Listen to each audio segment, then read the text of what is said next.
Good morning beer class, कैसे हो? Hope जो लास्ट वीडियोस हैं वो आप लोगों ने देखी होंगी और डिसिप्लिन का मीनिंग, एकेडमिक डिसिप्लिन का मीनिंग वो सब आपको क्लियर हो गया होगा। आज हम नेक्स्ट टॉपिक पे आए हैं। टॉपिक की हेडिंग है role of disciplinary knowledge in school curriculum.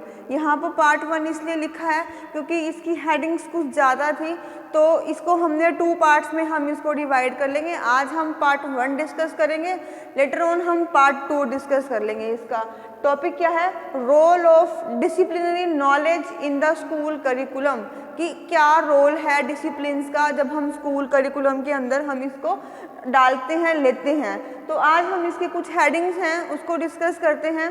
First है to achieve national literacy and numerical standards. ये क्वेश्चन आपके लिए बहुत इम्पोर्टेंट है। 16 मार्क्स का क्वेश्चन एक्सपेक्टेड रहता है कि फर्स्ट यूनिट में से अच्छा क्वेश्चन बनता है, कि 16 मार्क्स का क्वेश्चन एक्सपेक्ट करते हैं कि यहाँ इस टॉपिक से उठकर आ सकता है, आप लोग लिख सकते हो।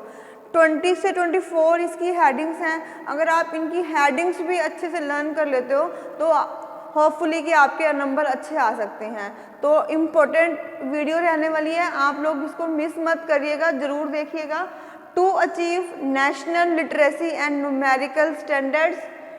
Second point है to support the creation of program to improve the education of children, to achieve national standards in reading, writing and numeracy, to exploit the complexity and challenges of the problems and processes, democracy and education, develops the specialist mental training.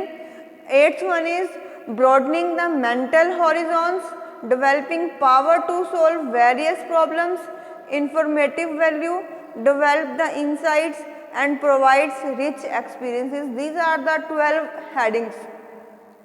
Firstly है to achieve national literacy and numerical standard. जो हमारी national strategies होती हैं उसके अंदर हमें literacy और national standards को मापना होता है। नेशनल स्ट्रैटेजीज के अंडर, इसके अंदर क्या होता है, कोर करिकुलम जो है गवर्नमेंट ऑफ इंडिया और जो उसकी बॉडीज़ हैं डेवलप करती हैं, उसके अंडर हमें कितने लोग हमारे लिटरेट हैं ये हमें चेक करना होता है। तो ये चेक हम with the help of disciplines करते हैं कि एक डिसिप्लिन, किसी भी गवर्नमेंट ने अपने बच्चों के लिए कितने डिसिप्लिन्स जो हैं अब स्कूल करिकुलम में दिए हुए हैं, तो इसको हम नेशनल लिटरेसी को मापने का एक टूल भी इसको हम लेके चलते हैं। सेकंड है to support the creation of program to improve the education of children. अब गवर्नमेंट ऑफ इंडिया है या गवर्नमेंट है, उसने क्या किया हुआ है, इतने सारे प्रोग्राम्स फ्रेम किए हुए हैं अंडर वन डिसिप्लिन, कि जितने डिसिप्लिन्स हैं उसके अंदर और बहुत सारे सब प्रोग्राम्स जो हैं वो बना रखे हैं और वो स्कूल करिकुलम का एक पार्ट है।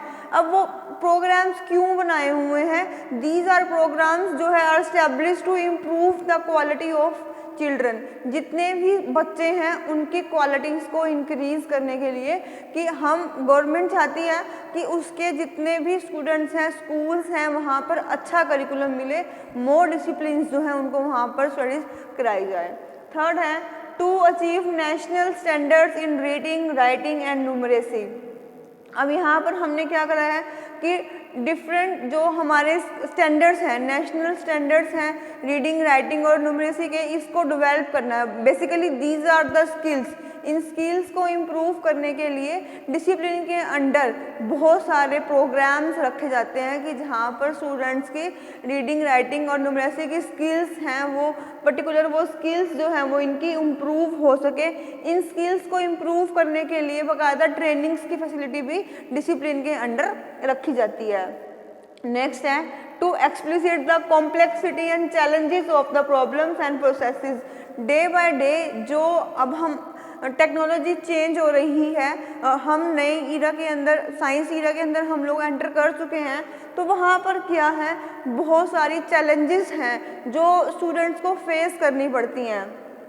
उन चैलेंजेस को फेस करना, उनकी प्रॉब्लम्स को सोल्व करना, वो डिसिप्लिनरी के अंदर होता है कि डिसिप्लिन के अंदर कितने कितने कोर्सेज अवेलेबल हैं जो डे बाय डे के चैलेंजेस को, डे बाय डे की प्रॉब्लम्स को सॉर्ट आउट कर सकें। Then democracy and education. Democracy से क्या मतलब है यहाँ पर कि यहाँ पर बहुत सारे ऐसे कॉलेजेस हैं, स्कूल्स हैं कि जहाँ पर रिस्ट्रिक्शंस नहीं है कि कोई भी स्टूडेंट किसी भी फ्रेमवर्क का है तो वो वहाँ पर जाकर अपना एडमिशन ले सकता है। डेमोक्रेटिक इंडिया है तो कि वहाँ पर हम किसी भी स्टूडेंट को रोक नहीं सकते कि उसके कास्ट पे, उसके बर्थ प्लेस पे या उसके रिलीजन के ऊपर हम वहाँ पर एडमिशन नहीं होगा। वहाँ पर कोई बायनेस नहीं रहती कि हाँ ये फलानी कास्ट का है तो इसको हमने एडमिशन नहीं देना, ये बच्चा यहाँ नहीं पढ़ सकता। जो स्कूल्स हैं, वो इंस्टीट्यूशंस हैं, वो फ्री हैं, सबके लिए हैं, कोई भी वहाँ पर आकर एडमिशन ले सकता है। देन है डेवलप द स्पेशलिस्ट। अभी हम यहाँ पर लास्ट टाइम में ही बात कर रहे थे कि स्किल्स को इम्प्रूव करने के लिए बहुत सारे एजुकेशनल प्रोग्राम्स जो हैं वो एस्टैब्लिश किए गए हैं, फ्रेम आउट किए हुए हैं। तो अब जब हम एक पर्टिकुलर स्किल के अंदर अपने आप को डाल के देखते हैं कि हम इस स्किल में मास्टर होना चाहते हैं तो वहाँ पर क्या होगा, डेवलप द स्पेशलिस्ट। तो वहाँ पर जो है स्टूडेंट्स उस स्किल के स्पेशलिस्ट जो हैं वो बन जाएंगे। अब जैसे अब +1 में अगर एक स्टूडेंट कॉमर्स की स्ट्रीम में जाता है, डिसिप्लिन कॉमर्स का लेता है वो, या साइंस का लेता है या ह्यूमैनिटीज़ का लेता है, तो वहाँ पर हम थोड़ी सी होप रखते हैं कि वो स्टूडेंट वहाँ का क्या होगा, स्पेशलिस्ट हो जाएगा। कि अगर हिंदी का कोई प्रॉब्लम है तो वो हिंदी का पर्टिकुलर जिस स्टूडेंट ने हिंदी टीच की है, हिंदी ही पढ़ी है, तो उसके पास उसके रिगार्डिंग जो है प्रॉब्लम्स को सॉल्यूशन वो मिल जाएगा। तो वहाँ पर वो क्या है, वो हिंदी का स्पेशलिस्ट है। कोई संस्कृत का, कोई साइंस का, कोई मैथ्स का, कोई कॉमर्स में, कोई बिजनेस में, कोई मैनेजमेंट में। इस तरीके से क्या है कि अगर पर्टिकुलर एक डिसिप्लिन के अंडर हम लोग आ रहे हैं तो हम उस डिसिप्लिन के स्पेशलिस्ट बन जाते हैं। Then mental training. स्टार्टिंग से ही बच्चों के अंदर ऐसी करिकुलम के अंदर ही फ्रेमवर्क किया हुआ है ऐसा कि बच्चों की मेंटल ट्रेनिंग उनको साथ साथ मिलती रहे, कि बच्चे मेंटली प्रिपेयर रहें कि उनको कोई न्यूमेरिक की कोई प्रॉब्लम देनी है तो बूझो तो जानो, इस टाइप से ट्रिक्स जो आती हैं सोल्व करने के लिए। तो उससे क्या है कि बच्चों का माइंड शार्प रहता है। सिर्फ वो जस्ट थ्योरी नहीं पढ़ते, वो उसको प्रैक्टिकली भी जो है वो कर कर देखते हैं, तभी उनके मेंटल जो उनका माइंड है वो ट्रेंड हो पाता है। उसके माइंड को ट्रेनिंग मिलती है कि हाँ हमने अपनी नॉलेज को अप्लाई भी करना है।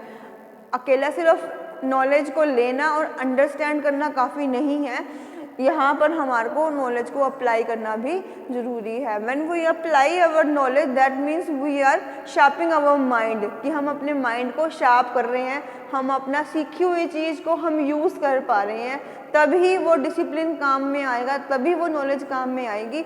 और इन बेसिक चीज़ों को हम स्कूल करिकुलम में इसीलिए रखते हैं क्योंकि एक बच्चा स्कूल में अपना बहुत टाइम एक्सपेंड करता है।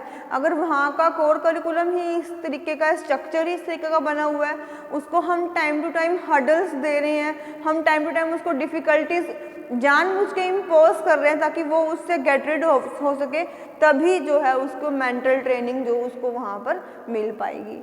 नेक्स्ट है ब्रॉडनिंग द मेंटल हॉरिजॉन्स। यहाँ पे अब हॉरिजॉन्स का क्या मतलब है कि एक डिसिप्लिन के अंदर, अभी मैंने पहले ही बताया कि एक डिसिप्लिन के अंदर बहुत सारे प्रोग्राम्स जो है वो बनाए जाते हैं, रखे जाते हैं।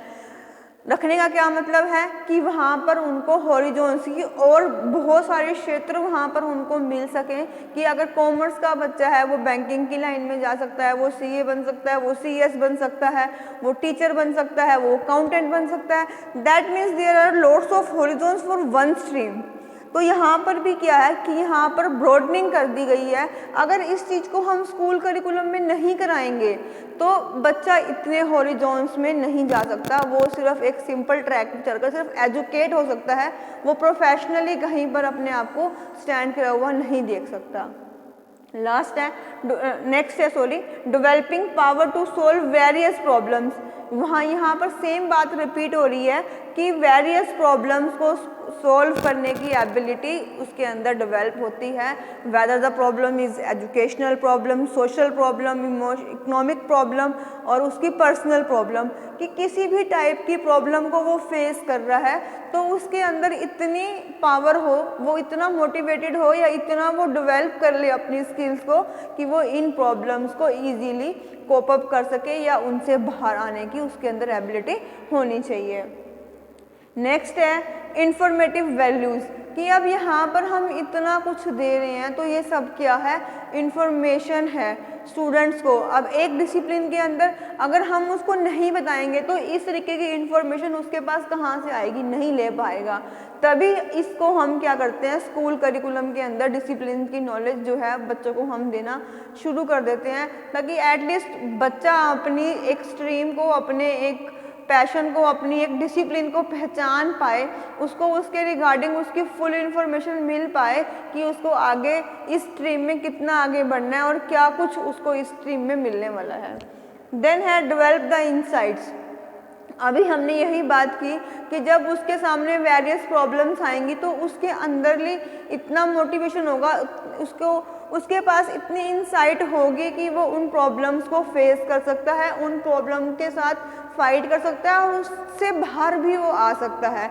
अगर उसको इन डिसिप्लिन्स की नॉलेज नहीं होगी तो वो अपने सब्जेक्ट्स के अंदर ही घूम कर रह जाएगा, वो अपनी एजुकेशनल प्रॉब्लम को सोल्व नहीं कर पाएगा। लास्ट वन है प्रोवाइड्स रिच एक्सपीरियंसेस।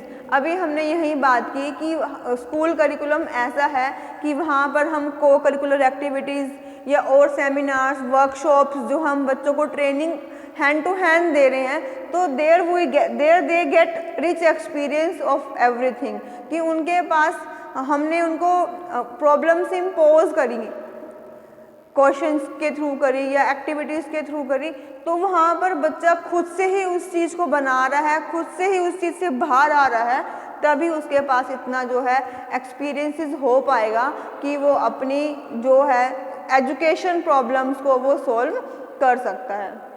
आई होप कि ये 12 पॉइंट्स जो हैं वो आपको क्लियर हो गए होंगे। मैं एक बार दोबारा से रिपीट कर देती हूँ। To achieve national literacy and numerical standards, to support the creation of program to improve the education of children. Third one is to achieve national standards in reading, writing and numeracy, to explicit the complexity and challenges of the problems and processes.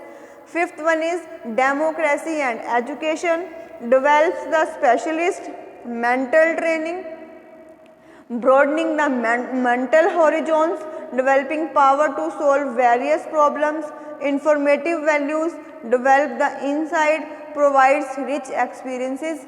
ये आपके क्या हैं 12 points हैं और ये part 1 है, अभी question ख़त्म नहीं हुआ है। नेक्स्ट में हम पार्ट 2 लेकर आएंगे जहाँ पर इसके 12 और जो है हेडिंग्स पॉइंट्स को हम डिस्कस करेंगे। 16 मार्क्स का ये आपका क्वेश्चन तैयार होगा, इसको हम इम्पॉर्टेंट डिक्लेयर कर देते हैं और ये 16 मार्क्स के लिए जो है आपको ये अपना क्वेश्चन जो है वो प्रिपेयर करना है। हेडिंग क्या है, रोल ऑफ डिसिप्लिनरी नॉलेज, की डिसिप्लिन्स की नॉलेज जो है स्कूल करिकुलम में क्यों दी जाती है, उससे क्या बेनिफिट हमें मिलेगा, क्या कुछ हमें उससे मिलता है, वो हम इन हेडिंग्स के माध्यम से हम कुछ हमने डिस्कस कर लिया है, कुछ हम नेक्स्ट में डिस्कस करेंगे। होप कि कुछ आपको इनसे बेनिफिट मिलेगा।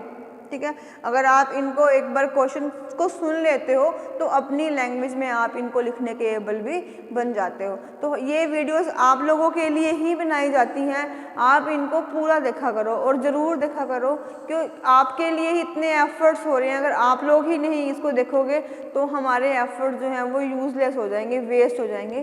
तो आपका क्वेश्चन भी प्रिपेयर हो जाएगा और आप जिस एम के लिए हम ये काम कर रहे हैं वो एम भी जो है वो सक्सेस हो जाएगा। तो आई होप कि role of disciplinary knowledge in school curriculum आपको समझ में आ गया होगा। इससे पहले हमने डिसिप्लिन का मीनिंग क्या है, इसकी इम्पोर्टेंस क्या है, क्या इसकी कैरेक्टरिस्टिक्स हैं, वो भी हम लोग डिस्कस कर चुके हैं। Thank you.